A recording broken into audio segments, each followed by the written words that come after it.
네, 오늘 우리에게 주시는 하나님 말씀은 신명기 8장, 구약성경 신명기 8장 2절부터 3절까지 말씀입니다.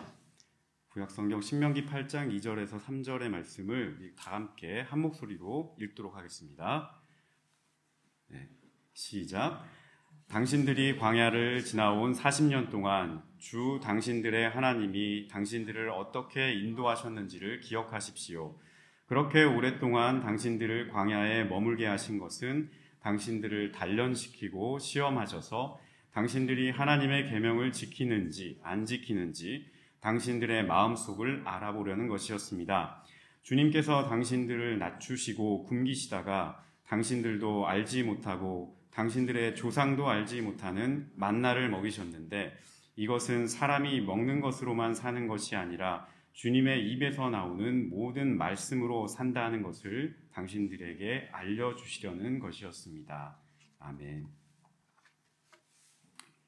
네, 우리 교회가 드디어 고정된 공간에서 이렇게 첫 번째 예배를 드리는 역사적인 날이라고 하면 역사적인 날이 되겠습니다. 네, 먼저 우리를 여기까지 이끌어주시고 우리에게 길을 보여주시고 밝혀주신 하나님께 감사의 말씀을 올립니다. 그리고 우리 교회를 세워가는 과정에서 늘 기도해 주시고 여러 모양으로 수고해 주시고 애써 주신 또 마음을 모아 주신 우리 모든 하나되는 교회 지체분들께도 이 자리를 빌어서 감사의 말씀을 드립니다. 우리가 예상했던 시간보다 훨씬 빠르게 신속하게 결정이 되는 바람에 좀 그렇죠. 일주일 전에 이렇게 결정이 났으니까요. 우리 공동체를 향하신 하나님의 계획과 또 하나님의 은혜가 얼마나 깊고 넓은지를 다시 한번 생각을 해보게 됩니다. 신앙 공동체는 그 저마다 부여받은 소명이 있습니다.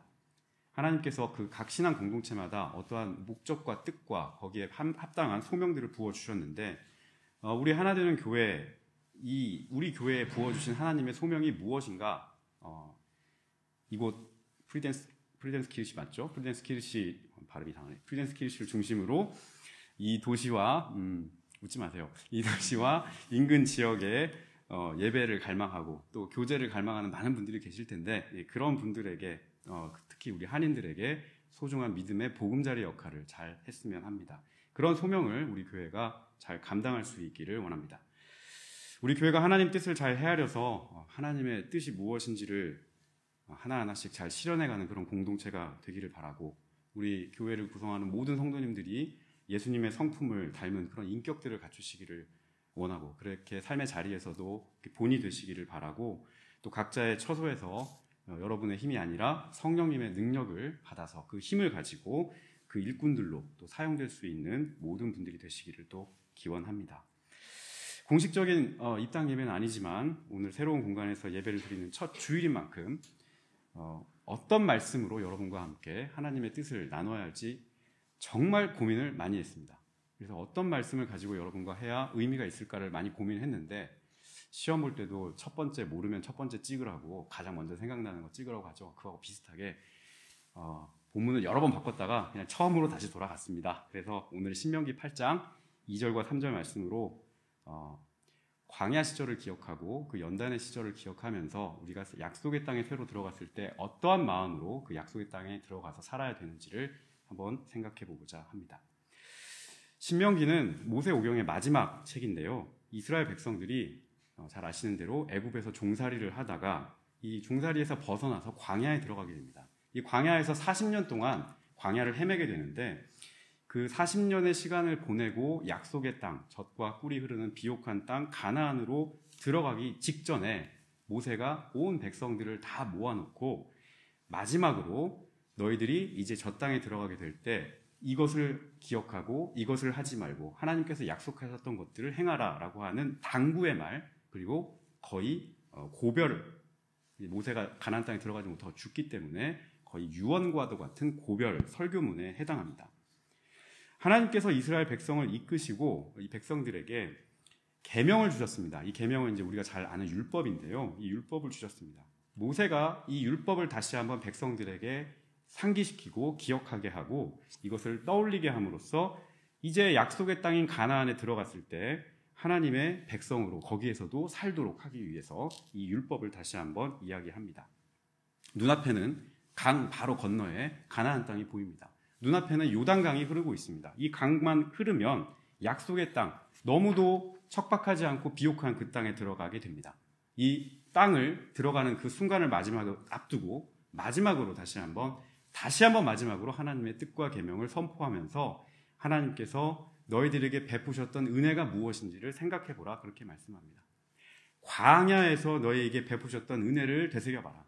그분이 광야에서 너희들을 어떻게 인도하셨는지를 생각해봐라. 그리고 그분이 지금까지 너희들을 어떻게 돌보셨는지를 망각하지 말라. 이것을 강조하는 게 핵심입니다. 오늘 우리는 이 모세의 고별 설교문에서 한 단어를 읽습니다. 그 단어는 바로 광야입니다. 여러분, 광야라고 하면 무엇이 떠오르시나요? 광야하면 물어보면 대답을 안 합니다. 황량함이 떠오르고 또 적막함이 떠오르고, 광야 물이 없습니다. 목이 마르죠. 그리고 먹을 것도 없습니다. 배가 고프죠. 그리고 덥습니다. 땀이 비 오듯 하는 무더위가 있죠. 또 가도 끝이 보이지 않는 그런 막막함도 있습니다. 끝이 보이지 않는 길. 그리고 그곳은 누군가 옆에 동행할 수 없는 외로움, 고독함, 이런 것들이 함께하는 길입니다. 평탄한 길이 아닙니다. 거친 길입니다. 광야의 이미지는 이런 것들입니다. 정리하면 광야라고 하는 곳은 어느 것 하나 우리가 필요한 것이 제대로 갖춰지지 않은 곳입니다. 내 주변의 것이 어느 것 하나 제대로 내 마음대로 돌아가지 않는 곳입니다. 내 힘으로 극복하기에는 너무도 어렵고 힘든 곳입니다. 바로 이곳이 우리가 바라보는 광야입니다. 그리고 실제로 광야는 그렇습니다. 그래서 우리가 인생의 광야를 지나간다, 이렇게 얘기할 때는 우리가 어려운 길을 걸어간다, 힘든 길을 통과하고 있다, 그렇게 말을 할 때 비유하기도 합니다. 그런데요, 성경은 이러한 광야에 어떤 영적인 의미를 부여했습니다. 성경에서 말하는 광야는 우리가 보통 자연에서 접하는 그런 광야이지만 그것만 보는 게 아니고 거기에 보다 높은 차원의 의미를 덧붙입니다. 첫 번째로 광야는 어떤 곳인가? 하나님을 만나는 곳입니다. 풀어서 말해보겠습니다. 척박하고 적막하고 어려움 가운데, 고요함 가운데 하나님을 만날 수 있는 곳, 하나님의 임재를 경험할 수 있는 곳, 그리고 어려움 가운데 하나님께 간구할 수 있는 곳, 하나님을 깊이 생각하고 묵상하면서 그분을 머리에서부터 발끝까지 만나게 되는 곳, 하나님을 만남으로써 결국 잃어버렸던 내 믿음의 뿌리를 되찾아가는 곳, 자기 믿음의 정체성을 확인할 수 있는 곳, 회복할 수 있는 곳, 믿음의 고향과도 같은 곳, 그곳이 바로 광야입니다. 우리가 잃었던 믿음을, 하나님에 대한 믿음을 다시 회복할 수 있는 그 자리, 하나님을 더 깊게 생각하고 어려움 가운데서도 함께 하셨던 그분을 다시 한번 만날 수 있는 그 고향과도 같던 곳, 내가 처음 하나님을 만났던 그곳, 황량함 가운데 나를 부르셨던 그곳, 바로 그곳이 광야입니다. 몇 주 전에 우리가 엘리야의 이야기를 한번 나눈 적이 있습니다. 왕비 이세벨이 살해 위협에 낙심해서 엘리야가 광야로 들어갔습니다. 그의 칼을 피해서 도망쳐 들어섰던 곳이 하나님의 산 호렙을 향해서 나아갔던 그곳이 바로 광야길이었습니다. 그 가운데 엘리야가 로뎀나무에서 죽기를 간청했죠. 하나님께 간청을 했는데 하나님께서는 그의 기도를 듣지 않으시고 낙심한 엘리야를 그냥 그대로 내버려 두시지 않고 그를 어루만져 주시고 회복시켜 주시고 그에게 잃었던 소명을 회복시켜 주셨습니다. 그래서 그가 어디로 궁극적으로 가야 하는지를 일깨워 주셨습니다. 하나님의 산으로, 하나님께로 나아갈 수 있는 길을 보여주셨습니다. 바로 그 자리가 광야였습니다. 성경이 말하는 광야는 우리가 믿음을 잃고 헤매거나 우리의 믿음이 아주 연약해졌을 때나, 그리고 우리가 하나님을 정말 다시 찾고 싶을 때, 다시 예배하고 싶을 때, 하나님을 만나서 다시금 힘을 내고 싶을 때, 그러한 자리로 돌아가고 싶을 때, 그때 돌아가야 할 자리, 우리 믿음의 터전, 우리 믿음의 뿌리, 우리 믿음의 고향과 같은 곳입니다. 두 번째로 광야는, 성경이 말하는 광야는 하나님의 뜻과 세상의 뜻이 서로 치열하게 싸우는 곳입니다. 그 가운데 무엇이, 이 두 싸움 가운데 무엇이 진정으로 하나님께서 원하는 길인지를 깊게 생각하고 결단을 내리는 장소가 바로 광야입니다. 이 광야에는 온갖 시험과 유혹이 도사리고 있습니다. 그 시험과 유혹 가운데서 무엇이 하나님의 뜻인지를 찾아가는 곳, 진정한 하나님의 뜻을 발견하고 하나님의 뜻을 발견해서 그 길로 갈 수 있도록 하고 그 길로 가도록 기도하고 기도함으로 우리가 가겠다고 결단하는 바로 그 자리가 광야입니다. 예수님의 모습에서 우리가 그것을 발견할 수 있습니다. 예수님께서는 죄악된 이 세상의 회개의 말씀과 그리고 하나님 나라를 선포하는 공생애를 본격적으로 시작하시기 직전에 어디로 들어가십니까? 예수님께서 광야에 들어가십니다. 그래서 40일 동안 광야에 계시면서 마귀에게 시험을 받으셨습니다. 마귀가 예수님께 나타나서 세 가지를 시험했습니다. 시험을 하면서 네가 하나님의 아들이라면 이라고 하는 이 조건절을 붙이면서 예수님을 시험을 하기 시작합니다. 하나님의 아들로서 그리고 하나님께서 이 세상에 보낸 구원자로서 메시아로서 예수님께서는 이 세상을 구하기 위해 이 죄악된 이 영혼들을 구하기 위해 예수님께서 걸어야 할 길, 예수님께서 가셔야 할 방법이 무엇인지를 깊게 생각하고 고민하고 결정하셔야 했기 때문입니다. 이 마귀의 시험은 누가 봐도 혹할 만한 달콤하고 그럴 법하고 빨려 들어갈 법한 그런 논리와 아주 타당성까지 갖추고 있는 시험이었습니다. 첫 번째 시험이 뭐였습니까? 마귀가 나타나서 돌을 떡으로 만들어라 그렇게 얘기합니다. 내가 하나님의 아들이라면 이 돌에게 명해서 이 돌을 다 떡으로 만들어라. 밥으로 만들어라. 네 주변에 있는 빈곤한 사람들, 가난한 사람들, 굶주림에 시달리는 사람들한테 이 돌을 가지고 먹을 것을 다 만들어서 다 먹여라. 그러면 수많은 사람들이 당신을 구원자요, 메시아로 추정할 것이다. 그렇게 떠받들지 않겠냐? 네가 하나님의 아들이라면 그렇게 기적을 베풀어라. 이렇게 쉽고 넓은 길이 어디 있니? 이게 첫 번째 시험입니다. 두 번째 시험은 무엇입니까? 내가 하나님의 아들이라면 저기 높은 꼭대기에서 뛰어내려라. 네가 딱 그렇게 점프해서 뛰어내리면 착지하기 전에, 떨어지기 전에 하늘에서 천사가 딱 내려와서 너의 양 팔을 다 잡고 안전하게 떨어지게 할 것이다. 이렇게 권능과 기적을 베풀면 사람들이 너를 보기 위해서 막 몰려들지 않겠냐? 이 역시 얼마나 쉽고도 간편한 길이더냐? 세 번째 마귀가 시험합니다. 나에게 절하라. 나에게 절해라. 나에게 구부려라. 나를 숭배해라. 나에게서 이 세상의 권력을 사라. 내가 천하 만국을 내게 주고 내가 그렇게 떵떵거리면서 살 수 있는 왕으로 삼아주겠다. 이 얼마나 간편하고 쉬운 길이더냐. 예수님께서 마귀에게 이 세 가지 종류의 시험을 받으셨던 곳이 바로 광야입니다. 하나님의 뜻과 하나님의 방법과 세상의 뜻과 세상의 방법, 이 두 사이에서 고민하시면서 어떤 길을 걸어가셔야 하는지를 결정하셨던 곳, 그곳이 바로 광야였습니다. 예수님께서 이 마귀의 유혹을 이기셨죠. 그리고 이 세상을 구할 수 있는 진정한 길은 무엇인가? 하나님께서 그분에게 원하셨던 뜻은 무엇인가? 이것을 확인하셨습니다.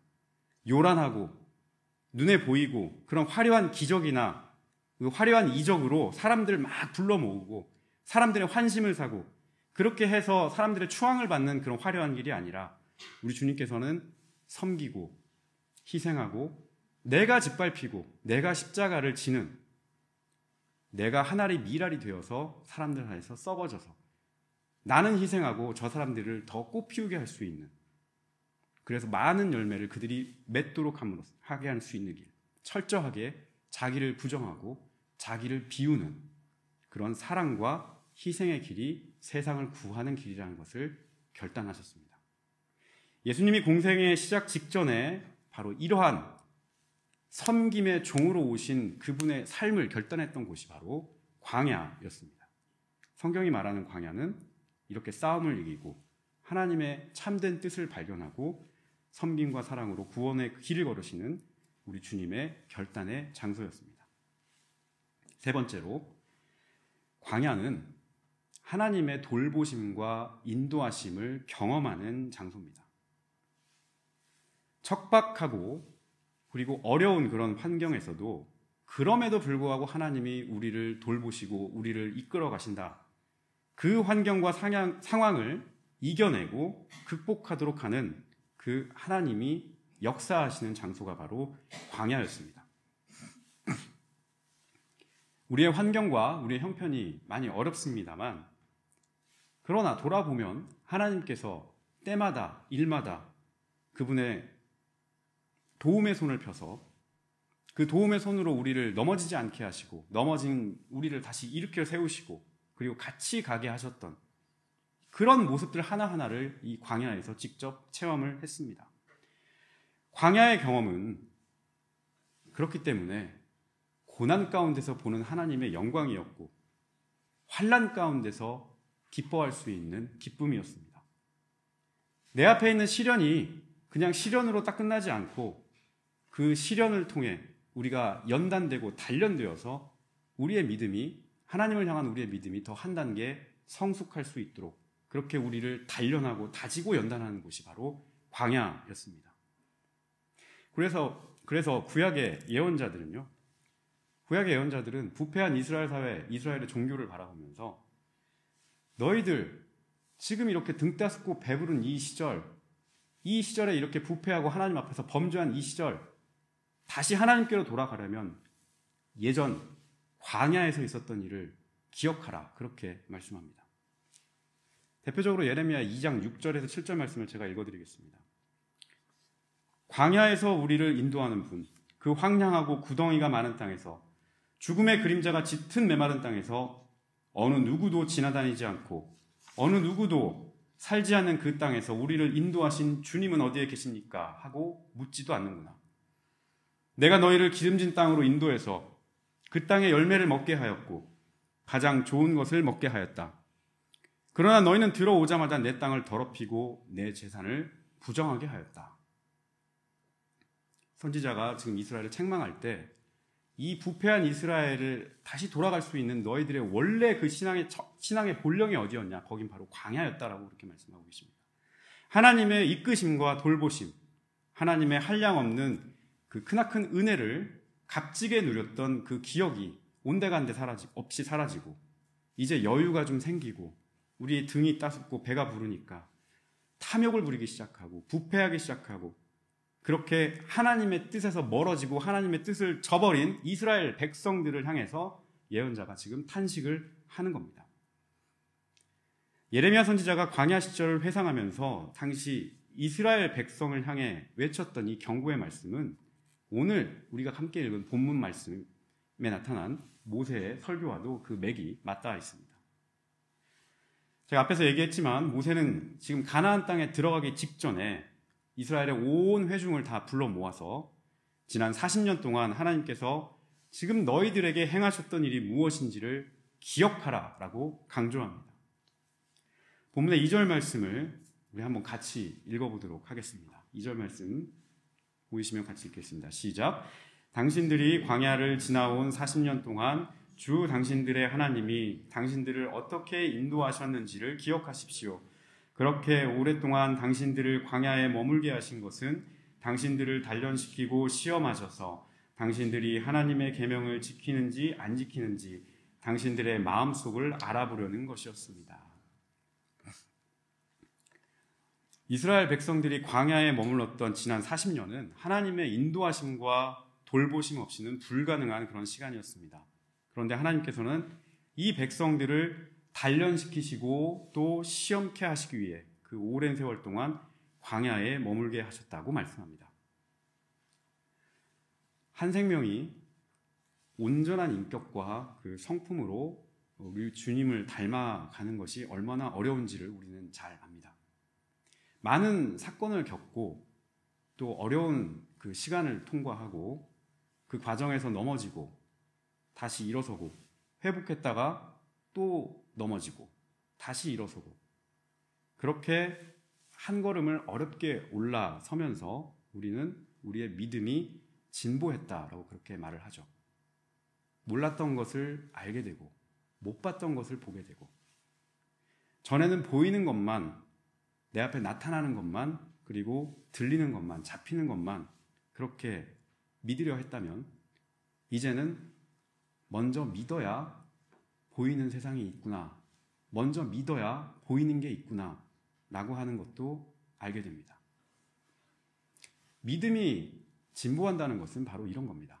우리의 믿음이 이렇게 하나님의 시련과 연단을 통해서 진보하는 것처럼 하나님께서는 우리에게 연단의 시간을 주시고, 여기 시험이라고 했는데 이 시험은 유혹이 아니고 하나님의 일종의 테스트와 같은 겁니다. 하나님께서 우리를 점검해 보시는 겁니다. 얘 믿음의 상태가 어떤지를 보는 겁니다. 이 시험을 통해서 과연 내가 만든 이 사람이, 이 피조물이, 이 소중한 존재가 하나님의 계명에 따라 잘 살 수 있는 그런 사람인지, 내가 부르고 세우고 건설한 이 공동체가, 이 엮은 공동체가 하나님의 계명에 순종하고 합당한 공동체로 살아갈 수 있는지, 이것을 다시 한번 확인하고자 하셨던 겁니다. 하나님께서 우리에게, 우리 공동체에게, 우리 자신에게 이렇게 연단과 시험을 주시는 그 이유는 무엇이었을까요? 오늘 말씀 3절 말씀을 보게 되면 모세는 겸손한 삶을 이야기합니다. 바로 하나님 앞에서 우리가 얼마나 겸손하게 살아갈 수 있는가, 하나님 앞에서 하나님의 인도하심과 하나님의 보호하심과 하나님의 뜻하심대로 우리가 살았습니다라고 솔직하고 진실되게 고백할 수 있는 그런 삶, 그런 사람으로, 그런 공동체로 살아갈 수 있는가, 그런 겸손을 우리 바탕에 깔 수 있는가, 이것을 다지기 위해서 그렇게 이야기합니다. 제가 3절 말씀을 읽겠습니다. 주님께서 당신들을 낮추시고 굶기시다가 당신들도 알지 못하고 당신들의 조상도 알지 못하는 만나를 먹이셨는데, 이것은 사람이 먹는 것으로만 사는 것이 아니라 주님의 입에서 나오는 모든 말씀으로 산다는 것을 당신들에게 알려주려는 것이었습니다. 여러분 많이 들어보셨죠? 다른 성경에 보면 이 말씀이 사람이 떡으로만 살 것이 아니요 여호와의 입에서 나오는 모든 말씀으로 사는 줄 내가 알게 하려 하심이니라, 이렇게 돼 있어요. 예수님이 첫 번째 마귀의 시험을 이기셨을 때, 마귀가 이 돌을 명해서 떡으로 만들어라 그렇게 얘기했을 때 그 시험을 이겼던 말씀도 바로 사람이 떡으로만 살 것이 아니요 하나님의 입에서 나오는 모든 말씀으로 살 것입니다. 이 말씀으로 이기셨습니다. 만나는, 여기서 말하는 만나는 일용할 양식입니다. 하루 내 양껏 배부르게 먹을 수 있는 정도의 양식입니다. 이 만나를 남겨서 좀 나중에 먹어야지, 저장해 놔야지 이렇게 축적을 해두면 다음날 되면 먹을 수 없게 썩어버립니다. 무슨 말일까요? 광야에서 내 하루 먹을 음식을 하나님께서 내려주시고 내 재량과 내 능력으로 내가 막 모아서 내 거를 이만큼 쌓아놓고 나중에 몰래 먹는 이런 삶이 아니라, 즉 내 자랑을 할 수 없는 철저하게 하나님께서 공급하시는 그 힘으로 살아갈 수 있도록 이스라엘 백성을 연단하시기 위해서 하나님께서 이 만나를 내려주셨다는 겁니다. 우리가 너무 풍족하고 너무 배부르면 거기에 만족합니다. 거기에 취해버립니다. 그러다 보니 나를 옛날 종살이하던 그 애굽에서 빼오셨던 그 하나님의 은혜, 광야의 그 어두운 길에서도 구름기둥으로 불기둥으로 인도하셨던 그 하나님의 선물, 내가 목이 마를 때 저 바위를 뚫어서 물을 우리에게 주시고, 내가 배가 고플 때, 줄일 때 만나와 메추라기를 보내주셔서 내 배고픔을 해결해 주시고, 외적이 침입해서 우리를 위협할 때 강한 손과 편팔로 우리를 지켜주셨던, 그리고 율법을 주셔서 우리가 이리 좌우로 흔들리지 않고 하나님의 말씀대로 살아갈 수 있도록 그 좌표를 찍어주셨던 그 하나님을 까맣게 잊어버릴까, 그 하나님과 더 이상 동행하지 않게 될까봐, 이제는 그 하나님 필요 없다고 그렇게 손절하게 될까봐, 어제까지는 그분을 그렇게 찾고 그분이 주시는 이 값없는 은혜와 선물로 살아가다가도 그 시절이 지나고 조금 괜찮아지니까 그냥 무던해지고 무감각해지고, 그러다가 점점 필요 없어지고 이제는 밀어내게 되고 하나님 없이 살아가는 그런 모습으로 변해버릴까 봐 주님께서는 오늘 3절 말씀을 우리에게 주셨습니다. 이 모세의 입을 통해서 하나님의 연단의 자리, 하나님께서 우리를 시험했던 자리, 이 만나를 통해서 시험했던 그 자리, 너무 부하지도 너무 가난하지도 않게 그때그때 필요한 것을 공급해 주셨던 그 자리, 바로 광야의 이 자리를 보여주셨습니다. 우리가 만나를 받아 먹었던 그 자리 어딥니까? 광야입니다. 우리가 하나님의 은혜를 경험했던 그 자리 어딥니까? 광야입니다. 그때그때마다 부족할 때마다 우리와 함께 하시고 우리와 개입하셔서 우리에게 은혜를 주셨던 그 자리 어디입니까? 바로 광야입니다.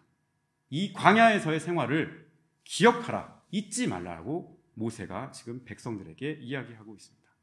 사람이 떡으로만 살 것이 아니요 밥이 필요하지 않다는 얘기가 아닙니다. 밥을 먹어야 돼요. 그러나 그것만으로 사는 것이 아니고 우리는 하나님의 입으로부터 나오는 그 말씀으로, 하나님께서 우리에게 주시는 그 은혜로, 하나님께서 그때그때 깨닫게 하시는 그 사랑으로, 거기에서 그 힘으로 사는 것이다 라고 그렇게 말씀합니다. 사람이 그저 넉넉하고 풍족하게 먹을 것에 만족하여 살 것이 아니고 과거에 내가 부요치 못했고 내 앞에 있는 내 문제로 늘 고심했고 고통 가운데 있었고 모든 게 부족했고 곤고했고 앞이 보이지 않았고 아득했고 불안했고 사방에서 모든 사람들이 나를 에워싸는 것 같았고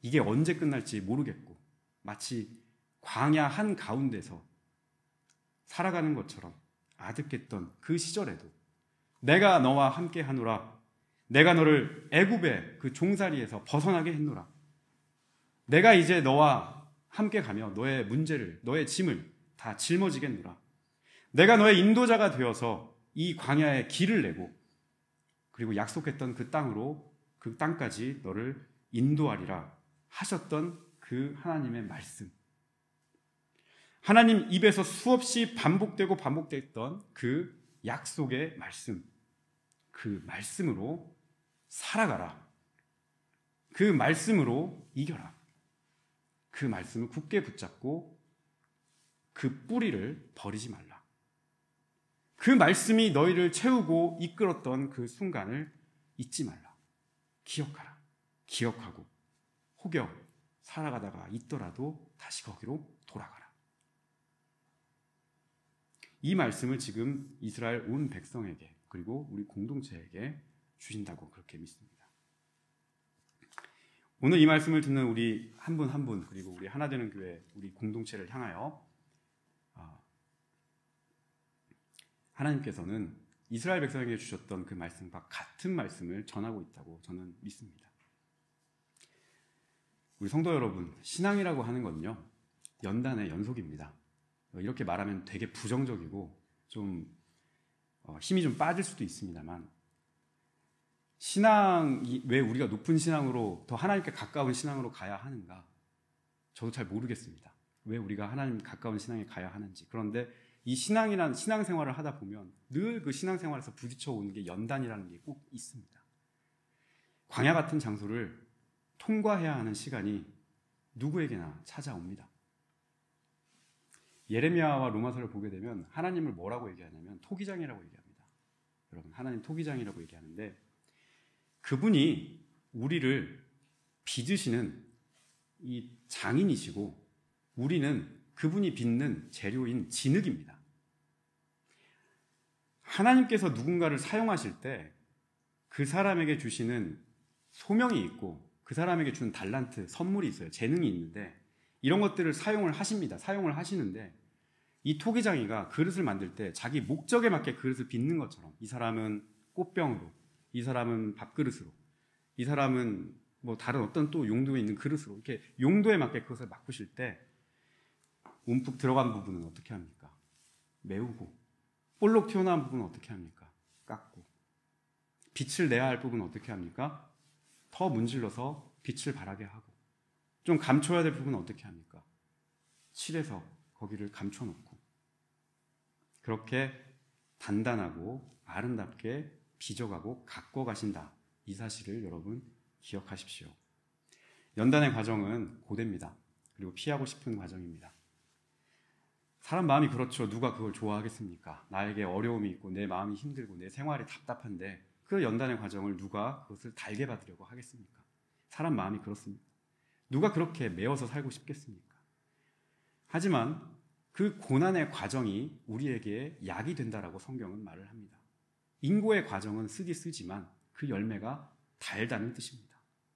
시편 말씀에 울며 씨를 뿌린 자들은 기쁨으로 그 단을 거두리라 그렇게 약속하셨습니다. 사도 바울은 로마서 5장 3절과 4절에서 환난은 인내를 낳고 인내는 연단을 낳고 연단은 소망을 낳는다라고 말씀합니다. 광야와 같은 환난의 때 주님께 간구하면서 그분께 나아가면서 그분과 그래도 그렇게 동행하면서 앞으로 나아갈 때 우리가 연단을 받게 된다. 단단히 단련된 인격을 갖게 된다는 뜻입니다. 그렇게 한 단계 더 단단해진 인격으로 예수님의 성품을 닮아 그 인격으로 우리가 나아가게 된다는 말씀입니다. 그리고 그 성품과 인격을 닮아가게 될 때 내 앞에 있는 게 완전히 다 절망인 줄 알았는데 그 절망의 자리가 거기에서 소망의 꽃이 피어난다는 것을 보게 된다는 겁니다. 거기에서부터 다시 출발할 수 있다는 것을 보게 된다는 겁니다. 믿음의 눈이 트이고 길이 보이기 시작한다는 뜻입니다. 우리 하나되는 교회에게도 오늘 이 말씀을 적용해 보고자 합니다. 지난 시절 여러분들 생각하고 싶지 않으시겠지만 지난 시절 그 시절부터 지금 이 시간까지 주님은 우리와 언제나 함께 계셨습니다. 광야 같은 시절이 있었으나 작다면 작고 크다면 큰 그 연단의 과정을 통과하게 하셨고 이 자리까지 오게 하셨습니다. 오늘을 기점으로 또 우리 공동체가 한 단계 더 도약을 할 겁니다. 한 단계 더 도약하려는 우리 공동체가 잠시 오늘 신명기 8장 2절과 3절의 말씀을 통해서 호흡을 한번 고르고 눈을 한번 들어서 무엇을 봐야 하는지 무슨 말씀에 귀 기울여야 하는지 다시 한번 점검하기를 바랍니다. 하나님의 입에서 나오는 말씀으로 사는 공동체, 그분의 도우심으로 한 걸음 한 걸음 나아갈 수 있는 공동체, 그분의 능력에 힘입어서 살아가는 공동체, 예수님의 인격과 성품을 닮으려 기도하며 나아가는 그런 공동체. 그래서 우리 교회의 올해 표어처럼 사랑으로 품어서 한 마음과 한 뜻으로 하나 되는 공동체가 되기를 소원합니다. 광야에서의 연단의 시간이 우리 자신에게 그리고 우리 공동체에게 결국 큰 복이 될 수 있음을 여러분 기억하십시오. 주님께서 제가 누누이 강조하지만 주님께서 부르시고 택하신 이들을 결코 버리지 않습니다. 그리고 그 자녀들을 택하신 자녀들을 결국 빛 가운데로 인도하시고 그분 뜻에 맞게 사용하십니다. 우리는 그분의 발자취를 따라가며 그분께서 인도하시는 그 곳 가운데 계시고 거기가 바로 우리의 빛이시고 빛의 자리임을 기억하고 주님의 자취를 따르는 그런 사람으로 살아야겠습니다. 그렇게 빛 가운데로 우리를 인도하실 주님의 발자취를 따르는 우리 하나되는 교회 온 성도님들 되시기를 주님의 이름으로 부탁드리겠습니다. 다 함께 기도하시겠습니다. 사랑하는 하나님 아버지 감사드립니다. 이 시간은 우리에게 새로운 예배처를 허락해 주시고 이 예배처에서 다시 한번 하나님께 우리의 마음을 모으고 뜻을 모아서 간절히 예배할 수 있도록 하시니 감사드립니다. 여기까지 우리를 인도해 주셨고 앞으로도 우리를 인도하실 주님을 기대하며 한 걸음 한 걸음 더 나아가는 우리 공동체가 되게 하여 주시옵소서.